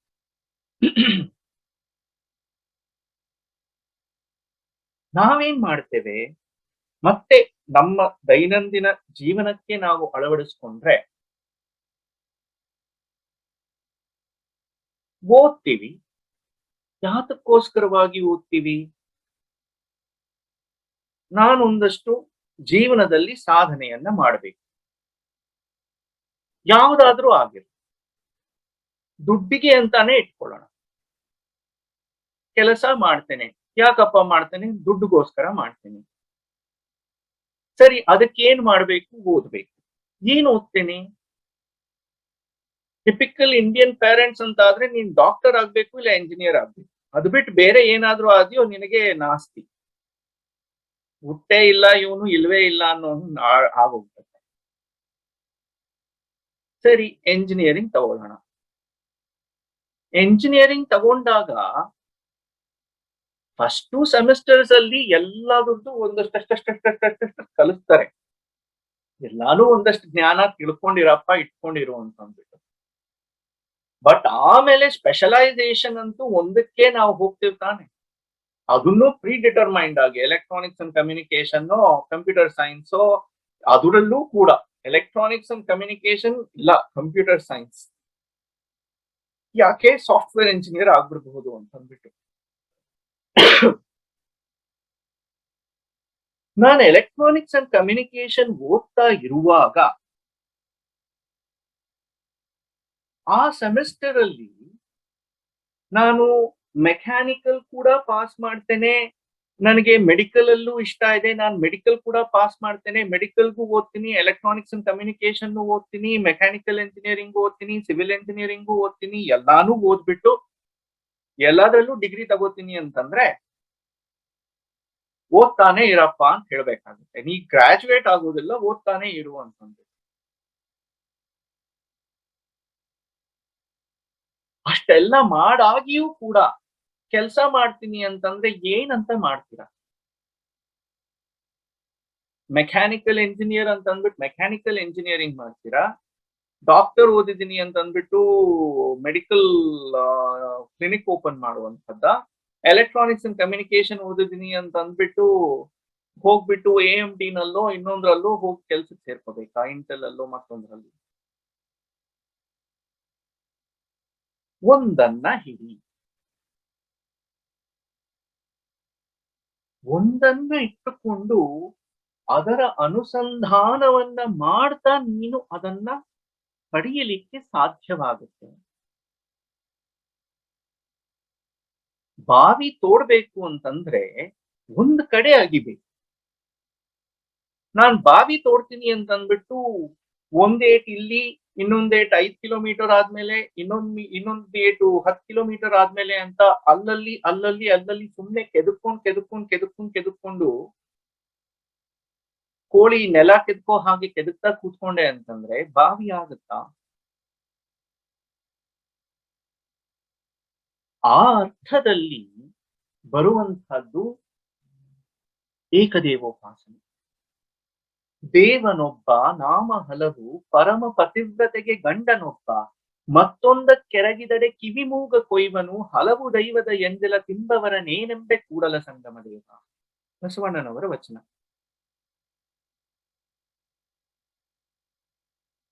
ಇದಕ್ಕೆ ಒಂದು ಒಳ್ಳೆಯ ಉದಾಹರಣೆಯನ್ನ ಅಥವಾ ಒಂದು ಒಳ್ಳೆಯ ಉಪಮೆಯನ್ನ ನಾವು ತಗೊಳ್ಬೇಕು ಅಂತಂದ್ರೆ ಎಷ್ಟು ಚೆನ್ನಾಗಿ ಇಲ್ಲೇ ಕೊಟ್ಟಿದ್ದಾರೆ. ಇರೋ ಭಗವಂತ ಒಬ್ಬನೇ. ಆ ಭಗವಂತನನ್ನ ಬೇರೆಯವರು ಬೇರೆ ಬೇರೆ ರೀತಿಯಲ್ಲೆಲ್ಲ ಅನುಸಂಧಾನ ಮಾಡ್ತಾ ಇದ್ದಾರೆ. ಸಂತೋಷ ಮಾಡ್ಕೊಳ್ಳಿ. ಎಲ್ಲರೂ ಅಂತ್ಯತಃ ಭಗವಂತನ ಆ ಭಗವದಾನಂದ ಸ್ವರೂಪವನ್ನ ಅನುಭವಿಸಿ ಅದರಲ್ಲಿ ಬೆರೆತು ತಾವೇ ಆನಂದ ಸ್ವರೂಪಿಗಳಾಗ್ತಾರೆ. ಆದ್ರೆ ಸಂತೋಷ. ನಾನು ಒಂದಕ್ಕೆ ತೆರವಿಕೊಂಡಿದ್ದೇನೆ, ನಾನು ಒಂದಕ್ಕೆ ನನ್ನನ್ನ ಬಿಚ್ಚಿಕೊಂಡಿದ್ದೇನೆ ಅಂತಂದರೆ ಪರಮ ಪತಿವ್ರತೆಗೆ ಗಂಡನೊಬ್ಬ, ಮದುವೆ ನಾನು ಈತನನ್ನ ವರಿಸಿದ್ದೇನೆ. ಲೋಕದಲ್ಲಿ ಬಹಳಷ್ಟು ಜನ ಇದ್ದಾರೆ. ನಾನು ಒಬ್ಬರನ್ನ ಪ್ರೀತಿಸಿ ಅವರಿಗೆ ಮನಸ್ಸನ್ನ ಒಪ್ಪಿಸ್ದೆ ಅಂತಂದ್ರೆ ಅವರಿಗೆ ಐಡಿಯಲಿಸಂ. ಈಗಿನ ಕಾಲದ ಲೆಫ್ಟ್ ಟು ರೈಟ್ ಸ್ವೈಪ್ ಮಾಡೋ ತರ ಆಧ್ಯಾತ್ಮದಲ್ಲಿ ನಾನು ಲೆಫ್ಟ್ ರೈಟ್ ಸ್ವೈಪ್ ಮಾಡ್ತಾ ಇದ್ದೆ ಅಂತಂದ್ರೆ ಅಷ್ಟರ ಮಟ್ಟಿಗೆ ನನ್ನ ಆ ಭಗವದ್ ಅನುಭವದ ಸಂಬಂಧ ಏನಿದೆಯಲ್ಲ ಬಾಲಿಶವಾಯಿತು. ನಂಬಿಕೆ ಅನ್ನೋದು ಎಲ್ಲಿ ಬಂತು? ನಾವು ಯಾರನ್ನೇ ಪ್ರೀತಿಸಿ ಅವರಿಗೆ ನಾನು ಮನಸ್ಸನ್ನ ಒಪ್ಪಿಸಿದ್ದೇನೆ ಅಂತಂದರೆ ನಿಜವಾದ ಪ್ರೀತಿ, ಅಹೈತುಕ ಪ್ರೀತಿ. ಚೈತನ್ಯ ಮಹಾಪ್ರಭುಗಳ ಶಿಕ್ಷಾಷ್ಟಕಂನಲ್ಲಿ ಬರುವಂತಹ ಆ ವರ್ಣನೆ ನೋಡಬೇಕು ನೀವು. ಕೃಷ್ಣನಲ್ಲಿ ಅಹೈತುಕವಾಗಿ ಅನ್ಕಂಡೀಷನಲ್, ಏನು ಕಂಡೀಷನ್ಸ್ ಇಲ್ಲ. ಇದನ್ನೇ ಬಸವಣ್ಣನವರದಷ್ಟೇ ಅಂತಲ್ಲ, ಎಷ್ಟು ಶರಣರ ವಚನದಲ್ಲಿ ಬಸವಣ್ಣನವರಂತೂ ಹೇಳ್ತಾರೆ, ಹೆದರ್ಕೋಬೇಡಪ್ಪ, ನಾನು ನಿನ್ನನ್ನು ಏನೂ ಕೇಳೋದಿಲ್ಲ. ನಂಬಿಯಂತೆ ಹಣವ ಬೇಡುವನಲ್ಲ ಅಂತಂದ್ಬಿಟ್ಟು. ನಂಬಿಯಾಂಡಾರ್ ನಂಬಿ ಪೆರಿಯ ಪುರಾಣದಲ್ಲಿ ಬರುತ್ತೆ. ದುಡ್ಡಿಗೋಸ್ಕರ ಆಸೆ ಪಡುವಂತ ನಾನು ನಿನ್ನ ಯೋಚನೆ ಮಾಡ್ಬೇಡ, ನಾನು ಬಂದು ನಿನ್ನನ್ನು ಏನೂ ಕೇಳೋದಿಲ್ಲ. ನನಗೆ ನಿನ್ನಲ್ಲಿ ಪ್ರೀತಿ ಇದೆ, ನಾನು ನಿನಗೆ ಮನಸ್ಸನ್ನ ಒಪ್ಪಿಸಿದ್ದೇನೆ. ಶರಣ ಸತಿ ಲಿಂಗಪತಿ, ನಾನು ನಿನಗೆ ಮನಸ್ಸನ್ನ ಒಪ್ಪಿಸಿ ಆಯಿತು ಅಷ್ಟೆ. ನೀನು ಒಲಿದರೆ ಒಲಿ, ಒಲಿಯದಿದ್ದರೆ ಮಾಡು. ಎನಗೆ ನಿನ್ನ ಹಾಡಿದಲ್ಲದೆ ಸೈರಿಸಲಾಗದಯ್ಯ ಅಂತ ಅಕ್ಕ ಮಹಾದೇವಿ ಹೇಳಿದ್ರಲ್ಲ.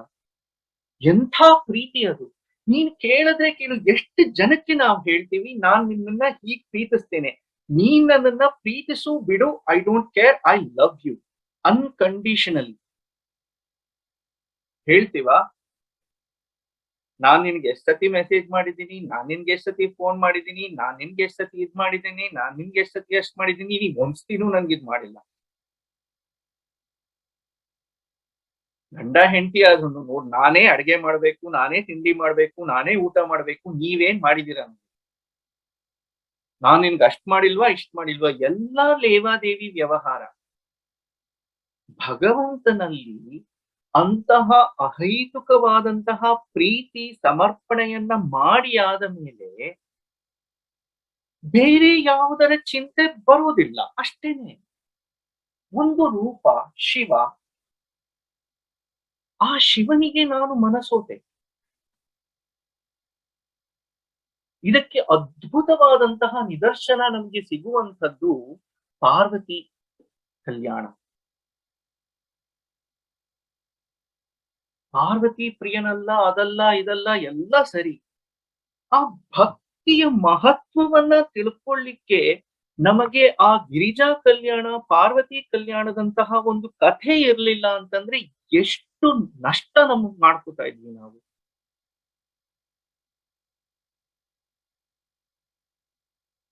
ಪರಮೇಶ್ವರನನ್ನೇ ಪ್ರೀತಿಸಿ ಆತನಿಗೆ ಮನಸ್ಸನ್ನ ಕೊಟ್ಟು ಒಲಿಸ್ಲಿಕ್ಕೆ ಏನೆಲ್ಲ ಮಾಡಿದ್ದು ಪಾರ್ವತಿ. ತನ್ನ ರೂಪ ಲಾವಣ್ಯಗಳಿಂದ ನಾಮ ರೂಪಾತೀತನಾದಂತಹ ಪರಮೇಶ್ವರನನ್ನ ನಾಮ ರೂಪದಿಂದ ಒಲಿಸಿಕೊಳ್ಳೋದಿಕ್ಕೆ ಮೊದಲು ಪ್ರಯತ್ನ ಪಟ್ಟದ್ದು ಪಾರ್ವತಿ. ಆಗ ಅದರಲ್ಲಿ ತನ್ನ ಒಂದು ಕೊಡುಗೆಯನ್ನ ಕೊಡಬೇಕು ಅನ್ನುವ ರೀತಿಯಲ್ಲಿ ಕಾಮನ ಎಂಟ್ರಿ ಆಗುವಂಥದ್ದು. ಯಾಕೆ? ಕಾಮ ಪ್ರಚೋದನೆ ಎಲ್ಲಿ ಬರುತ್ತೆ? ನಾಮ ರೂಪಗಳಿರುವಲ್ಲಿ ಕಾಮನಿಗೆ ಕೆಲಸ ಉಂಟು. When you are drawn sensually for something, what is at play? It is a form that is at play. When you are obsessed, when you are drawn towards something, you are drawn towards a form. ಅದರ ಸಂಕೇತವಾಗಿ ನಾಮ ರೂಪಾತೀತನಾಗಿರತಕ್ಕಂತಹ ಆ ಪರಮೇಶ್ವರನನ್ನ ನನ್ನ ರೂಪ ಯೌವನ ಲಾವಣ್ಯಗಳಿಂದ ಪ್ರೀತಿನೇ, ಅದು ಖಂಡಿತ ಪ್ರೀತಿಯಿಂದಲೇ. ಆ ಪ್ರೀತಿ ವ್ಯಕ್ತವಾಗ್ತಾ ಇರುವಂತದ್ದು ದೈಹಿಕವಾಗಿ ನನ್ನ ರೂಪ ಲಾವಣ್ಯಗಳಿಂದ ನಾನು ಆತನನ್ನ ಸೆಳೆತೇನೆ ಅಂತ ಅಂದ್ಬಿಟ್ಟು ಬರುವಾಗ ಅದಕ್ಕೆ ಪ್ರಚೋದನೆಯನ್ನ ಕೊಡುವಲಿಕ್ಕೆ ಕಾಮನ ಎಂಟ್ರಿ ಆಗುವಂಥದ್ದು. ಅದರ ಅರ್ಥ ಅಲ್ಲಿ ಇರುವಂಥದ್ದು ಸಚ್ಚಿದಾನಂದ ಜ್ಞಾನ ಸ್ವರೂಪನಾಗಿರತಕ್ಕಂತಹ ಪರಮಾತ್ಮನನ್ನ ನಾಮರೂಪಗಳನ್ನ ಮೀರಿರುವಂತಹ ಆ ಪರವಸ್ತುವನ್ನ ನಾಮರೂಪದಿಂದ ನಾನು ಹಿಡಿತೇನೆ, ನನ್ನ ಸೆರೆಯಾಗಿ ನನ್ನ ವಶವಾಗಿ ಮಾಡಿಕೊಳ್ತೇನೆ ಅಂತಂದ್ರೆ ಆಗುವಂಥದ್ದ. ಅದಕ್ಕೋಸ್ಕರವಾಗಿ ಕಾಮ ಪುಷ್ಪ ಬಾಣವನ್ನ ಬಿಟ್ಟು ಆ ಮಟ್ಟಿಗೆ ಕುಮಾರ ಸಂಭವದಲ್ಲಿ ಅಂತೂ 5ನೇ ಸರ್ಗ, ಕಾಳಿದಾಸನ ಕುಮಾರ ಸಂಭವದಲ್ಲಿ 5ನೇ ಸರ್ಗ ಹರಿಹರನ ಗಿರಿಜಾ ಕಲ್ಯಾಣ. ಹರಿಹರನ ಗಿರಿಜಾ ಕಲ್ಯಾಣದಲ್ಲಿ 9ನೇ ಅನುಶ್ವಾಸ 9ನೇ ಅನುಶ್ವಾಸದಲ್ಲಿ ನಿಮಗೆ ಈ 8, 9ನೇ ಅನುಶ್ವಾಸದಲ್ಲಿ ನಿಮಗೆ ಕಾಮದಹನ ಮತ್ತೆ ಗಿರಿಜೆ ಉಮೆ ಆಗಿ ತಪಸ್ಸಿಗೆ ಹೊರಡುವಂಥದ್ದೆಲ್ಲ ಬರುವಂಥದ್ದು.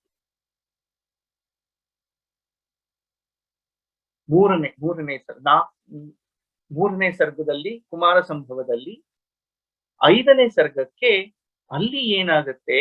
ಪಾರ್ವತಿ ರೂಪದಿಂದ ಅಲ್ಲ, ಇವನನ್ನ ನನ್ನ ಭಾವದಿಂದ, ನನ್ನ ಚಿತ್ತ ಶುದ್ಧಿಯಿಂದ ನಾನು ಅವನನ್ನ ಅರಿಯಬೇಕು, ಅವನನ್ನ ನನ್ನವನಾಗಿ ಮಾಡಿಕೊಳ್ಳಬೇಕು ಅಂತ ಆ ತದೇಕ ಚಿತ್ತದಿಂದ ಆಕೆ ಹೋಗ್ತಾಳೆ ತಪಸ್ಸನ್ನ ಮಾಡ್ಲಿಕ್ಕೆ.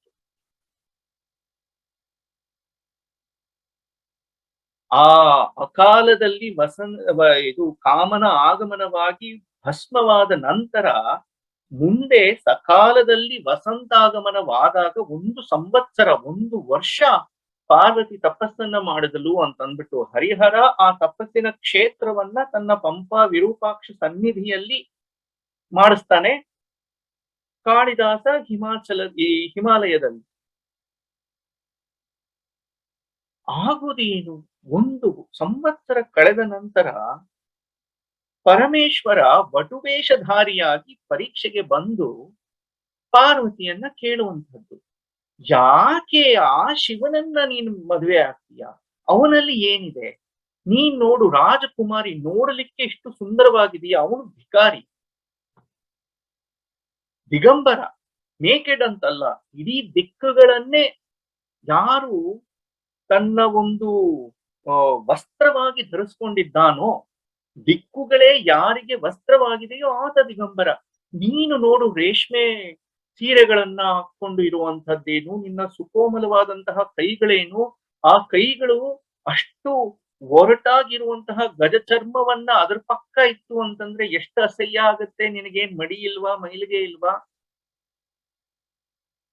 ರಾಜಕುಮಾರಿಯಾಗಿ ನೀನು ಮೆರಿಬೇಕಾಗಿರುವಂತದ್ದು ಆ ದೇವರನ್ನ. ಅವ್ರ ಇಂದ್ರನನ್ನ ಹೋಗಿದ್ದಿದ್ರೆ, ದೇವಾದಿ ದೇವತೆಗಳೆಲ್ಲ ಇದ್ರು, ಅವ್ರನ್ನಾದ್ರೂ ಇಷ್ಟಪಟ್ಟಿದ್ರೆ, ಕುಬೇರನ್ನ ನೋಡಿದ್ದಿದ್ರೆ ಎಷ್ಟೆಲ್ಲ ಸಿಕ್ಕಿರೋದು ನಿನಗೆ, ಇದ್ ಸಿಕ್ಕಿರೋದು, ಅದ್ ಸಿಕ್ಕಿರೋದು. ಹರಿಹರನ ಪಾರ್ವತಿ ಅಂತೂ ವಿಭೂತಿ ಗಟ್ಟಿ ಪಕ್ಕದಲ್ಲಿ ಇರತ್ತೆ, ತಗೊಂಡ್ ಭಾಷೆ ಬಿಡ್ತಾಳೆ ಶಿವನ್ಗೆ, ತಗೋ ಅದ್ ಹಾಳಾಗ್ ಹೋಗು ನೀನ್, ತೊಲಗಿಲ್ಲಿಂದ ಪಾಪಿಯೇ, ನೀನೇನ್ ಬಂದ್ ಮಾತಾಡ್ತಾ ಇದ್ಯಾ ಅಂತ.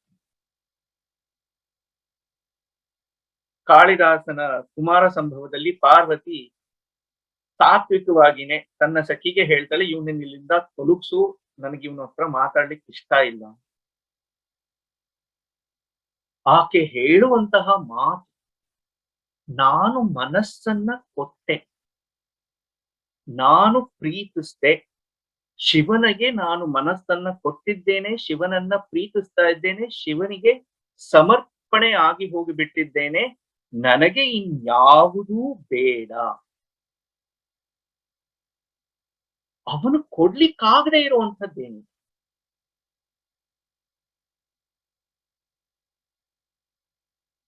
ಎಲ್ಲಾನು ಕೊಡ್ತಾನೆ, ಆ ನಂಬಿಕೆ ನನಗಿದೆ. ಅವನು ಯಾವುದು ಕೊಡೋದಿಲ್ಲ ಅಂತಂತನೂ ನನಗೂ ಅದು ಬೇಡ. ಯಾವುದು ಶಿವನಿಗೆ ಬೇಡವೋ ನನಗೂ ಅದು ಬೇಡ. ನನಗೇನು ಬೇಕು ಅದನ್ನ ಶಿವ ಕೊಟ್ಟೇ ಕೊಡ್ತಾನೆ ಅನ್ನೋ ನಂಬಿಕೆ ಇದೆ. ಇನ್ನು ಯಾವುದಕ್ಕೆ ನಾ ಹೋಗಬೇಕು? ನಾವೇನ್ ಮಾಡ್ತೇವೆ, ಸಾಮಾನ್ಯವಾಗಿ ಜನ ಸುಮ್ಮನೆ ಇರೋದಿಲ್ಲ, ಇಂಥವ್ರನ್ನೇ ಹುಡುಕ್ತೇವೆ. ಅಂಥವ್ರನ್ನೇ ಹುಡುಕೋದು, ಅವ್ರಿಗೆ ಕಾಟ ಕೊಡುವಂಥದ್ದು. ಓಹ್, ನೀ ಅದ್ ಮಾತ್ರ ಮಾಡ್ತೀಯಾ, ಇದ್ಯಾಕ್ ಮಾಡೋದಿಲ್ಲ?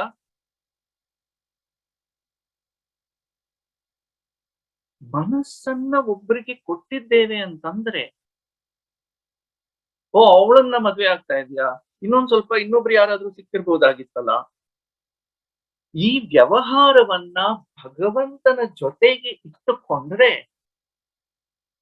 ಉಪಾಸನೆಯಾಗಲಿ, ಉಪವಾಸವಾಗಲಿ, ಉಪನ್ಯಾಸವಾಗಲಿ ಎಲ್ಲವೂ ಕೂಡ ವ್ಯರ್ಥ ವ್ಯರ್ಥ ವ್ಯರ್ಥ.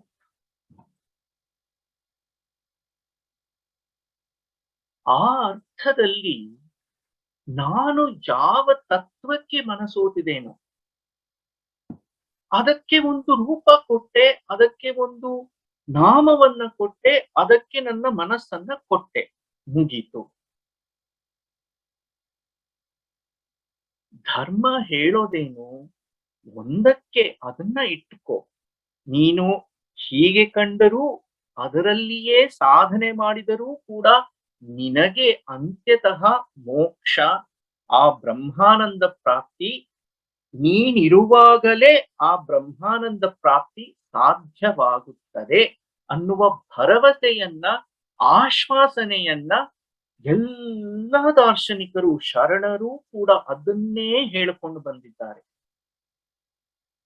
ಬಸವಣ್ಣನವರು ಭಕ್ತಿ ಮಾರ್ಗದಿಂದ ಹೋಗಿರ್ಲಿ, ಭೃತ್ಯ ನಾನು, ಸ್ವಾಮಿ ನೀನು, ಸೇವಕ ನಾನು, ನಿನ್ನ ಭೃತ್ಯ ನಾನು, ನಿನ್ನ ಸೇವೆಯನ್ನ ಮಾಡಿಕೊಂಡಿರ್ತೇನೆ ಅಂತ ಅಂದುಕೊಂಡು ಬಂದಂತಹ ಬಸವಣ್ಣನವರಿಗೂ ಕೂಡ ಅದೇ ಬ್ರಹ್ಮಾನಂದ ಪ್ರಾಪ್ತಿಯಾಯಿತು, ತಾವೇ ಶಿವರಾದರು. ನೀನು ನನ್ನ ಗಂಡ, ನಾನು ನಿನ್ನ ಹೆಂಡತಿ, ನಾನು ನಿನಗೆ ಮನಸೋತಿದ್ದೇನೆ, ನಿನಗೆ ನೀನೇ ಇಹಕ್ಕೊಬ್ಬ ಗಂಡ, ಪರಕ್ಕೊಬ್ಬ ಗಂಡ ಅಂತ ನನಗೆ 2 ಗಂಡಂದ್ರು ಬೇಕಾಗಿಲ್ಲ. ನನಗಿರೋನ್ ಒಬ್ಬನೇ, ನನ್ನ ಚೆನ್ನ ಮಲ್ಲಿಕಾರ್ಜುನ, ನನ್ನ ಶಿವ ಅಂತ ಅಂದುಕೊಂಡ ಅಕ್ಕ ಮಹಾದೇವಿಯೂ ಕೂಡ ಕೇವಲ ನಿತ್ಯ ನಿರಂಜನ ನಾನು, ಆತ್ಮೈಕ ಆ ಜ್ಞಾನಾನಂದದಲ್ಲಿ ಆ ಜ್ಞಾನವೇ ಮೈವೆತ್ತಂತೆ ಅಲ್ಲಮ ಪ್ರಭುಗಳಿದ್ರ ಅವರಿಗೂ ಕೂಡ ಯಾವುದನ್ನೇ ತಗೊಳ್ಳಿ, ಅದರಲ್ಲಿ ತದೇಕ ಚಿತ್ತವಾಗಿ ಆ ನಿಷ್ಠೆಯಿಂದ ಇದ್ದೀನಾ, ಅದು ಮುಖ್ಯ. ಅದಕ್ಕೆ ಪ್ರತಿಯೊಬ್ಬರೂ ಕೂಡ ಗೌರವವನ್ನ ಕೊಟ್ಟುಕೊಂಡು ಬಂದಿದ್ದಾರೆ. ನಾವು ಅದನ್ನ ಒಪ್ಕೊಳ್ಳೋದಿಲ್ಲ, ಅದನ್ನ ಅಲ್ಲಿಗೆ ಬಿಡೋದಿಲ್ಲ. ಅವ್ರು ಯಾಕೆ, ನೀವು ಶಿವನ್ನೇ ಇಷ್ಟಪಡ್ತೀರಾ, ನೀವ್ ಯಾಕೆ ಅದನ್ನ ಇಷ್ಟಪಡೋದಿಲ್ಲ, ಮತ್ತೊಂದನ್ನ ಇಷ್ಟಪಡೋದಿಲ್ಲ, ಅದಕ್ಕೂ ನೀವ್ ಯಾಕೆ ಮಾಡೋದಿಲ್ಲ, ಇದಕ್ಕೂ ನೀವ್ ಯಾಕೆ ಮಾಡೋದಿಲ್ಲ? ಆ ಪಿತೂರಿ, ಆ ಬತ್ತಿ ಇಡೋ ಕೆಲಸ ನಮ್ದು. ಯಾಕೆ? ನಮ್ ಲೆವೆಲ್ ಅದು. ನಮ್ ಲೆವೆಲ್ ಏನಿದ್ರು ಲೆಫ್ಟ್ ಟು ರೈಟ್ ಸ್ವೈಪ್ ಮಾಡ್ಕೊಂಡಿರುವಂಥದ್ದು. ನೀನಿಲ್ಲ ಅಂತಂದ್ರೆ ಬೇಕಾಗಿಲ್ಲ, ಇನ್ನೊಬ್ಳು ಸಿಗ್ತಾರೆ, ಇಲ್ಲ ಇನ್ನೊಬ್ಬ ಸಿಗ್ತಾನೆ, ಅವನ್ ಹಿಂದೆ ಹೋಗ್ತೀನಿ. ನೀನ್ ನನ್ನನ್ನು ಪ್ರೀತಿಸೋದಿಲ್ವಾ? I don't care, I am gonna go to someone else. Unconditional love. That is all that is there in this whole thing. ನಿಜ, ಏನೇನೋ ಬೇರೆ ಎಲ್ಲ ವಚನಗಳು ಇದ್ದಾವೆ. ಆ ವಚನಗಳನ್ನ ನಾರಾಯಣನನ್ನಾಗಲಿ, ವಿಷ್ಣುವನ್ನಾಗಲಿ, ಬೇರೆ ಇತರ ದೇವತೆಗಳನ್ನ ನಿಂದಿಸಿರುವಂತಹ ವಚನಗಳನ್ನಾಗಲಿ ನಾವು ಕೇವಲ ಆ ಬಾಹ್ಯಾರ್ಥದಲ್ಲಿ ನಾವು ತೆಗೆದುಕೊಂಡ್ವಿ ಅಂತಂದ್ರೆ ಮತೀಯವಾಗಿ ಆ ಅಹಂಕಾರಕ್ಕೆ ನಾವು ಎಡೆ ಮಾಡಿ ಕೊಡ್ತೇವೆ ಹೊರತು ಪರಮಾರ್ಥದಲ್ಲಿ ಅಲ್ಲಿ ಇರುವಂಥದ್ದು ಇಷ್ಟೇನೆ. ನಾನು ಪ್ರೀತಿಸಿದ್ದೇನೆ, ಆ ಶಿವನಿಗೆ ನಾನು ಮನಸ್ಸು ಕೊಟ್ಟಾಯ್ತು, ನನಗೆ ಬೇರೆ ಯಾರು ಇಲ್ಲ. ಒಮ್ಮೆ ನಾನು ನನ್ನ ಹೃದಯವನ್ನ ಸಮರ್ಪಿಸಿದೆ ಅಂತಂದ್ರೆ ಮುಗಿದು ಹೋಯ್ತಲ್ಲ. ನಿನಗಿಷ್ಟು, ನಿನಗ್ 30%, ನಿನಗ್ 50%, ನಿನಗೆ ಇನ್ನೊಂದು 20% ಅಂತ ಅಂದ್ಬಿಟ್ಟು ಹರಿದು ಹಂಚು ಹಾಕುವಂತದ್ದ. ಆ ಸಮರ್ಪಣೆಯನ್ನ ಶರಣರು ಮಾಡಿದಂಥದ್ದು. ಶರಣರಷ್ಟೇ ಅಲ್ಲ, ಯಾರೇ ಆಗಲಿ ಭಕ್ತಿಯಲ್ಲಿ, ಜ್ಞಾನದಲ್ಲಿ, ಕರ್ಮದಲ್ಲಿ ತಮ್ಮ ಉದ್ದೇಶಕ್ಕಾಗಿ ತಮ್ಮ ಇಷ್ಟ ದೇವತೆಯನ್ನ ಯಾರು ಇಟ್ಟುಕೊಂಡಿದ್ದರೋ ಪ್ರತಿಯೊಬ್ಬರೂ ಕೂಡ ಅಂತ್ಯತಃ ಪಡೆದದ್ದು ಅದೇ ಆನಂದವನ್ನ, ಆ ಆನಂದ ಸ್ಥಿತಿಯನ್ನ. ಇದರಲ್ಲಿ ಪೂಜೆ ಹೇಗೆ ಸೇರುತ್ತೆ, ಆ ಪೂಜೆಯ ಹಿಂದಿನ ಮಹತ್ವ ಏನು, ಪೂಜೆಯಲ್ಲೂ ಕೂಡ ಆ ಯಾವ ಕ್ರಿಯೆಗಳು ಉಂಟು, ಅದೆಲ್ಲದರ ಹಿಂದಿನ ತತ್ವ ಏನು ಅನ್ನೋದೆಲ್ಲವನ್ನ ಕೂಡ ನಾವು ಮುಂದಿನ ಸಂಚಿಕೆಯಲ್ಲಿ ನಾವು ನೋಡೋದಾಗುತ್ತೆ. ಮುಂದಿನ ಸಂಚಿಕೆಗೆ ನಾನು ಒಂದೇ ವಚನ ನಿಂತ್ಕೊಂಡಿರೋದು, ಆದಯ್ಯನವರ ವಚನ. ಮುಂದಿನ ಸಂಚಿಕೆಗೆ ಅದೇನೆ ಸುಮಾರಷ್ಟು ಆಗೋಗುತ್ತೆ ಅಂತ ಅನ್ಸುತ್ತೆ. ಅದನ್ನ ಮುಂದಿನ ಸಂಚಿಕೆನಲ್ಲೇ ನೋಡೋದಾಗುತ್ತೆ. ಇವತ್ತಿಗೆ ಇಲ್ಲೇ ಮುಗಿಸ್ಬೋದು ಅನ್ಕೊಂಡಿದೀನಿ. ಏನಾದ್ರು ಪ್ರಶ್ನೆಗಳಿತ್ತು ಅಂತಂದ್ರೆ ಅಥವಾ ನಿಮಗೇನಾದ್ರೂ ಅನ್ಸಿತ್ತು ಅಂದ್ರೆ ಖಂಡಿತ ಖಂಡಿತ ಖಂಡಿತ ಅದನ್ನ ಹಂಚ್ಕೊಳ್ಳಿ. ಶರಣ. ತುಂಬಾ ಚೆನ್ನಾಗಿ ತಿಳಿಸ್ಕೊಟ್ರಿ ಪ್ರವೀಣ್ ಅವರೇ. ಇವತ್ತಿನ ಸಂಚಿಕೆಯನ್ನು ನಾವು ಇಲ್ಲಿಗೆ ಮುಗಿಸೋಣ. ಇವತ್ತು ಸೇರಿದ ಎಲ್ಲರಿಗೂ ಕೂಡ ತುಂಬಾ ಧನ್ಯವಾದಗಳು. ಮುಂದಿನ ವಾರ ಮತ್ತೆ ನಾವು ಇದೇ ಸಮಯಕ್ಕೆ 12 ಗಂಟೆ PST ಗೆ ಸಿಗೋಣ. ಅಲ್ಲಿಯವರೆಗೆ ಎಲ್ಲರಿಗೂ ಕೂಡ ಶರಣಾರ್ಥಿಗಳು.